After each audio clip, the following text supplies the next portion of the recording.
Hallo und herzlich willkommen zu einer neuen Ausgabe von Mehrhauser Live TV. Mein Name ist Björn, neben mir steht die Sanja. Sanja kommt aus Österreich. Wir sind aber heute in London, England, im kalten, nassen, heute Gott sei Dank mal nicht, es ist sonnig. Wir stehen aber im Schatten, bringt uns jetzt nichts. Bei der Firma Tropical Marine Center, TMC, einigen von euch vielleicht bekannt, gibt es seit ungefähr 50 Jahren. Also schon eine richtig alte Firma in der Branche. Und hier ist so das Headquarter der Firma. Genau, das ist der größte Standort. Genau, und gehen wir einfach mal rein, es ist kalt. Genau. So, jetzt sind wir in den Heiligen Hallen. Soweit ich weiß, sind wir auch das erste Kamerateam, das hier rein darf. Genau, total cool, danke dafür schon mal. Ich würde sagen, du führst uns jetzt gleich mal einfach mal ein bisschen rum. Aber zuerst, was glaube ich vielen gar nicht bewusst ist, Tropical Marine Center, ich meine, ihr kennt euren Laden, wo ihr eure Fische und Korallen shoppen geht, mit dem Namen, aber die meisten Fische in Europa, die kommen wirklich von TMC, von Tropical Marine Center. 25% ungefähr, also ein Viertel aller Tiere kommt von hier. Wobei man nicht sagen muss, jetzt nicht nur von dem Standort, sondern ihr habt in Europa 4 verschiedene Standorte. Genau. Aber das hier ist der größte. Ja. Insgesamt tut ihr im Jahr ungefähr 2 Millionen Fische, glaube ich. Circa 2 Millionen. Über genau. die Theke ziehen. Circa 800.000 hier in diesem Standort. Okay, das ist schon ein Haufen, ja. Nicht schlecht. Ja. Haben eine große Vielfalt, viele Länder, sehr viele verschiedene Lieferanten. Also ja, da gibt es einiges zu sehen. Und eine Menge geht auch nach Deutschland. Und das zufällig, sehen wir das auch gerade hier. Hier wird gerade eine Lieferung fertig gemacht für Kölletzow in Münster. Genau. Die haben bestellt bei euch. Ja. Und es wird hier gerade verpackt. Vielleicht kannst du kurz dazu was sagen, was hier passiert? Ja, also wir drucken die Bestellungen aus, dann meine Kollegen... Die bestellen das online oder im Katalog? Die bestellen das online, genau, das ist ein Online-Shop, ist recht bequem und einfach. Dann wird da so eine Liste ausgedruckt, wo man schön abhaken kann, das haben wir da, wie auch immer, da suchen die Kollegen, die wissen natürlich entsprechend, wo die Tiere sind. Die werden dann hier zur Verpackungsbank gebracht quasi und in entsprechende Tüten eingepackt, da haben wir ganz viele verschiedene Größen, je nachdem, was das Tier braucht. Nochmal extra Sauerstoff eingefüllt, das Ganze gut zugeklippt und dann entsprechend gut verpackt, sodass das alles sicher ankommt. Das ist schon ein Haufen an Tieren in so einer Kiste drin, ne? Ja, also es kommt darauf an, ich vermute, dass da mindestens 50 Tiere davon sind. Ja, es kommt darauf an. Es gibt natürlich, wenn man größere Kaiser hat, die brauchen natürlich entsprechend große... Hier sind jetzt hauptsächlich Garnelen drin, die brauchen natürlich nicht so viel Platz. Genau. Wir haben eine extra angefertigte Styroporbox, dann haben wir unten ein Luftpolster, also es ist alles speziell angefertigt, sodass die Tiere in idealen Zustand dann auch wirklich ankommen. Okay. Und wie kommt diese Box jetzt und in welcher Zeit auch nach Münster? Also die werden bei uns um circa 4:30 abgeholt, also deutsche Zeit wäre das dann 5:30 am Nachmittag. Werden dann nach Stansted gebracht, das Ganze wird per UPS gemacht. Okay. Und werden dann nach Köln geflogen, über Nacht quasi. Und dann sehr früh am Morgen, so zwischen 5 und 6, dann weiter transportiert, je nachdem, wo sie halt hinkommen. Also Köln ist quasi so der Hauptanlaufort für alle Länder, also nicht nur für Deutschland sogar. Aber wir haben jetzt 14 Uhr, also kann man davon ausgehen, dass diese Kiste morgen um die gleiche Zeit ungefähr in Münster steht? Garantierte Zustellzeit ist sogar bis 12 Uhr mittags. Im Ernst, so schnell? Ja. Also das geht dann auch, muss es durch den Zoll oder? Wie ist das? Weil wir sind ja da gibt es halt bestimmte Abmachungen mit UPS natürlich, dass die diese Tiere transportieren dürfen und so weiter. Und dadurch, dass wir noch in der EU sind, klappt das auch gut. Okay. Aber wir haben einen Standort, der in der EU bleiben wird, auf jeden Fall, also in Lissabon. Das heißt, ja, je nachdem, was passiert, wir sind gerüstet. Ja, krass, aber da sind die Tiere wirklich schnell unterwegs. Ja, es ist natürlich am besten für die Tiere. Sie sind allerdings für 48 Stunden ausgerüstet. Also selbst wenn was passieren sollte, ist es noch alles in Ordnung. Aber ja, je schneller, desto besser natürlich. Okay, nicht schlecht. Aber wird auch gleich draufgeschrieben, Kölletzow. Genau. Ja, Christian, kannst du filmen, damit hier nicht der Eindruck entsteht, wir hätten jetzt Geschichten erzählt.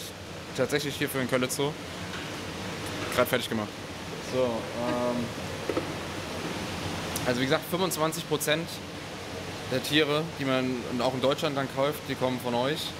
Genau, wir importieren 25% der europäischen Importe, machen wir. Ihr habt wie viele Arten an Tieren hier?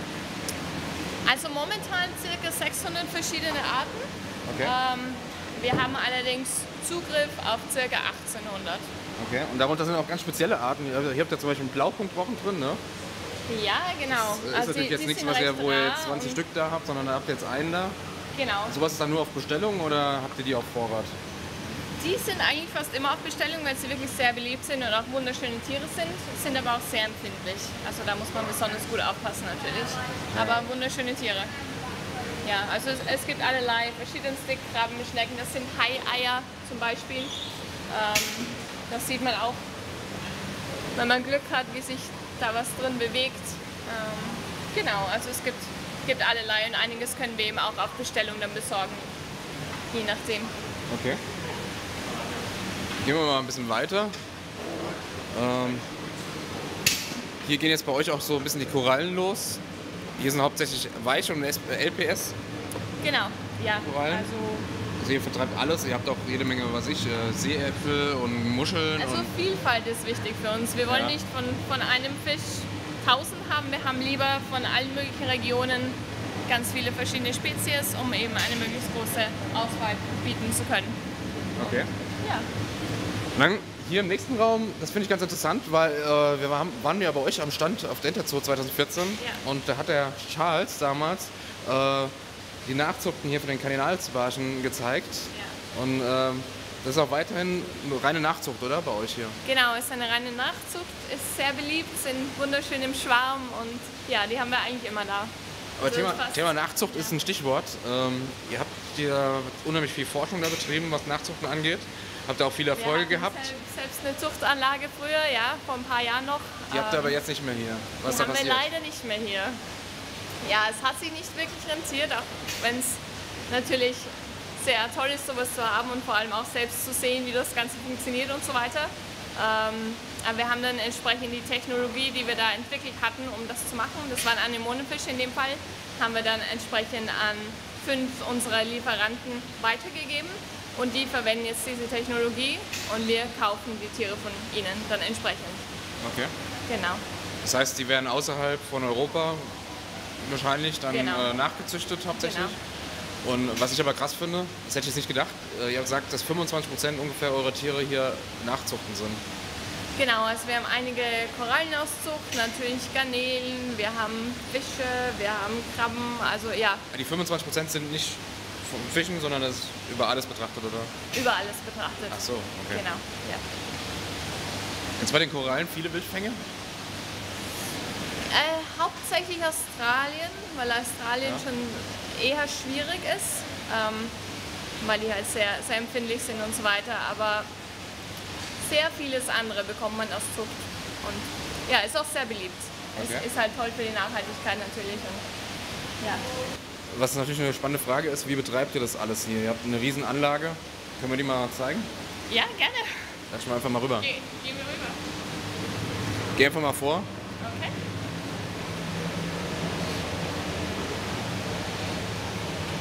Es ist natürlich, weißt du zufällig, wie viel Liter ihr hier habt?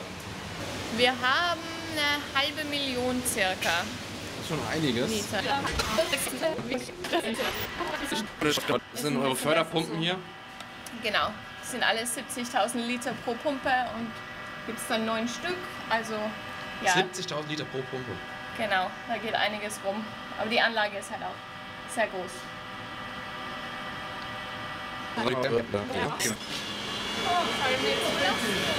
Ja, wir gehen mal rein. Ich muss das Mikro direkt vom Mund halten, damit man uns noch hört.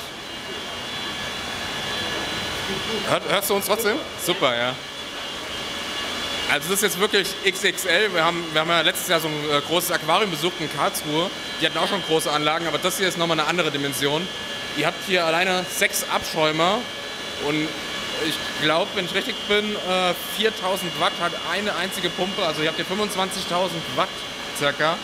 Genau. Alleine an Pumpen für die Abschäumer. 25.000 Watt, das muss man sich mal geben. Das braucht man halt bei so einer großen Anlage, genau. Also der Unterschrank ist auch etwas größer, als der normalerweise ist. Aber ja.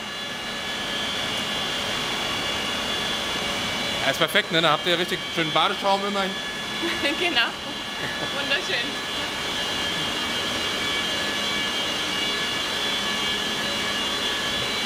Ah, das sind natürlich Anlagen, die habt ihr aus Amerika, ne? Genau, diese haben wir aus Amerika. Wir bauen aber auch ganz viel selbst kommerziell. Also zum Beispiel für öffentliche Aquarien bauen wir auch ganz viel selbst, dass wir dann massive Abschäume machen. Auch in der Größe? Ich weiß nicht, ob es vielleicht ein bisschen kleiner. Ich glaube, das können wir euch nachher noch zeigen. Wir haben da was. Aber Wahnsinn. ja, da machen wir auch viel mit der Einrichtung quasi. Also nicht nur die Tiere dann, sondern auch quasi das ganze System vorbereiten. Ja, der Kollege meinte, er weiß jetzt gerade nicht, wie viele Fische jetzt aktuell hier bei euch sind, aber es sind auf jeden Fall über 100.000 Fische. Ja, Dementsprechend kann man sich natürlich vorstellen, es kommt halt jeden fressen Tag viel was und rein und es kommen viel mehrere raus. Lieferungen rein und viel raus und viel rein und es ist ganz schwierig da das genau zu sagen, aber ja, da ist auf jeden Fall immer was los. Jeden Tag gibt es was Neues zu sehen. Wahnsinn. Ja.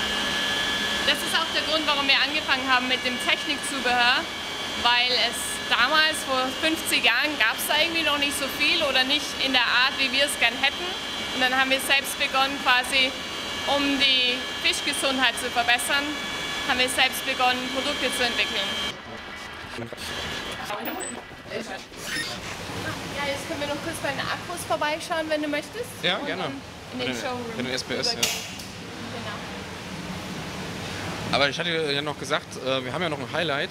Ihr habt ja diese 4 Becken hinten, wo ihr Großfische habt, Ja, genau.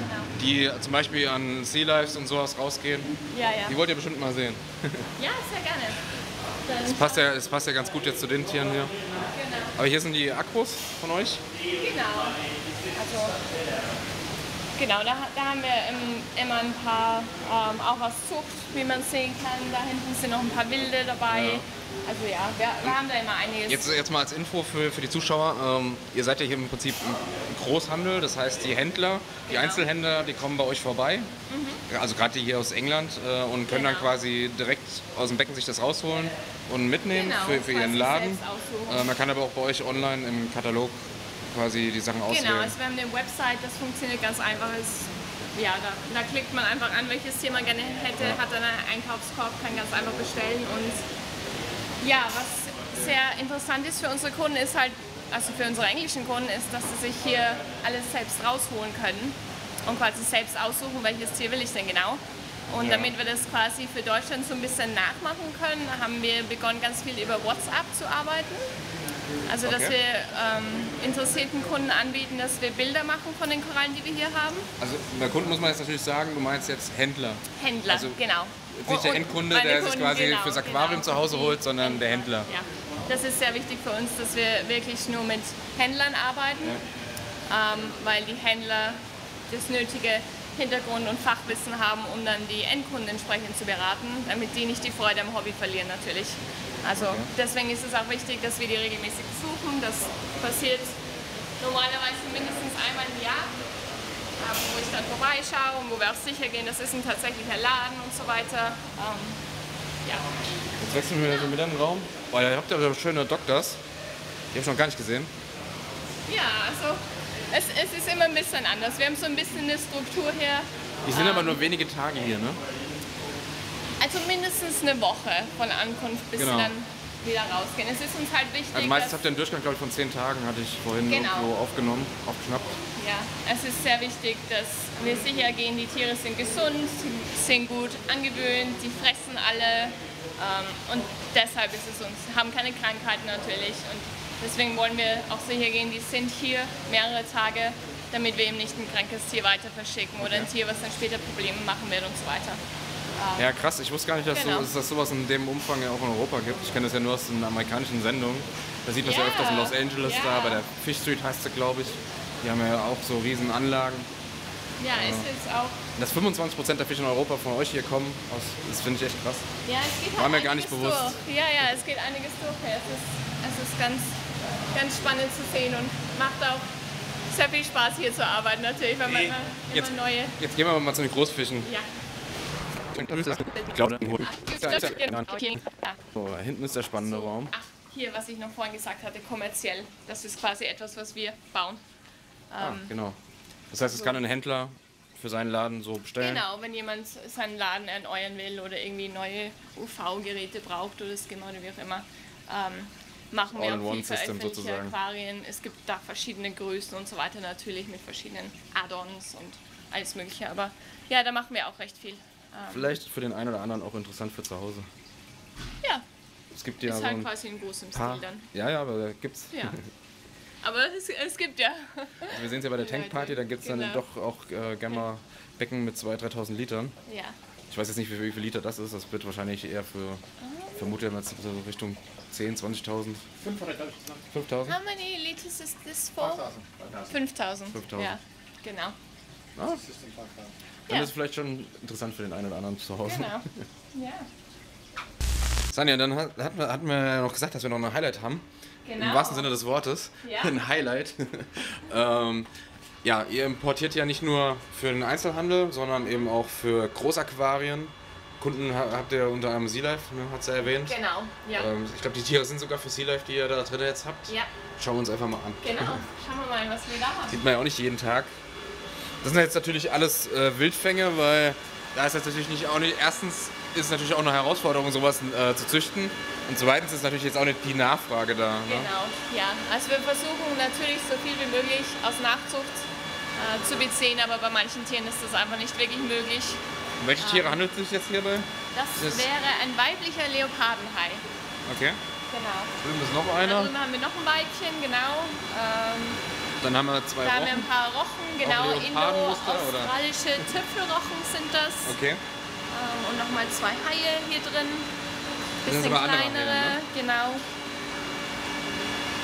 Sehr Ja, schöne aber Tiere. Aber die, Ist sind, schon auf jeden Fall beeindruckend. aber die sind dann schon länger hier, oder? Genau, also, die sind mehrere eure Wochen normalen her. Tiere, die man so für den Einzelhandel hier vorhält, die sind, habe ich gehört, so in der Regel so 1 bis 2 Wochen hier. Genau, korrekt. Die hier lagern dann, bis sie wirklich vom Sea Life dann abgerufen werden, oder? Genau, Kann man sich also es vorstellen? sind dann schon einige Wochen. Aber ja, man muss halt auch sicher gehen, den Tieren geht's gut, die fressen, wie sie sollen, die sind gesund und so weiter. Und dann nehmen wir uns hier natürlich Okay. auch gerne ein bisschen länger Zeit. Wie läuft es dann ab? Das Sea Life ruft an und sagt, wir brauchen einen Leopardenhai und ihr geht dann auf die Suche, wo ihr einen herkriegt, oder? Es dauert dann ein paar Wochen, kann recht schnell gehen, genau. Weil wir einige Lieferanten haben, die sogar für uns quasi die entsprechenden Tiere rausfischen. Weil uns das natürlich aus Nachhaltigkeitsgründen lieber ist, als wenn unsere Zulieferer als wir hier rausfischen und das dann dort quasi sitzt und wartet, ob wir es vielleicht brauchen oder nicht. Dann ist die Kette quasi noch ein bisschen kürzer. Also der Fang dann vor Ort, der findet dann auch auf Anfragen statt? Auf Anfrage. Klappt natürlich nicht immer, aber so oft wie möglich versuchen wir das auch so zu machen. Genau. Und sie werden dann natürlich nicht in der kleinen Box verschifft, da gibt es dann eigene große Behälter dafür natürlich. Ja, aber ist immer ganz spannend. Wow. Auf jeden Fall. Es sind große, wunderschöne Tiere. Da drüben habt ihr sogar noch einen anderen Hai, nochmal eine andere Art. Genau. Sind dann nochmal ein Die habe ich noch bisschen nie gesehen. kleinere. Ja, also kommt dann drauf an, was man eben möchte. Da gibt es verschiedene Größen natürlich, verschiedene Spezies. Ja, ist dann je nach Anfrage. Wie lang bleiben die hier ungefähr, die Tiere? Ungefähr 1-2 Monate circa. Genau. Und die sind aber auch immer voll, die 4 Tanks hier, oder? Wie ist, Eigentlich kann man sich das fast vorstellen? immer, ja. Es sind fast immer voll. Genau. Also es ist natürlich nicht unser Hauptgeschäft. Hauptgeschäft sind wirklich die Läden, also Händler. Aber es ist halt auch etwas, was wir... Es sind halt auch Partner, mit denen wir zusammenarbeiten. Und deswegen haben wir da schon noch einiges. Und dadurch, dass wir eben so viele verschiedene Lieferanten haben, wo wir theoretisch Tiere herbekommen könnten, haben wir da eben auch eine große Auswahl, was wir da quasi importieren können, falls wir es brauchen. Genau. Sehr schön. Ja, dann haben wir das auch mal gesehen. Aber wir hatten ja auch gesagt, ihr habt ja auch Technik. Ihr entwickelt ja zu euren Tieren auch ganz viel Technik. Da übergebe ich jetzt mal an Christian und wir wechseln den Raum.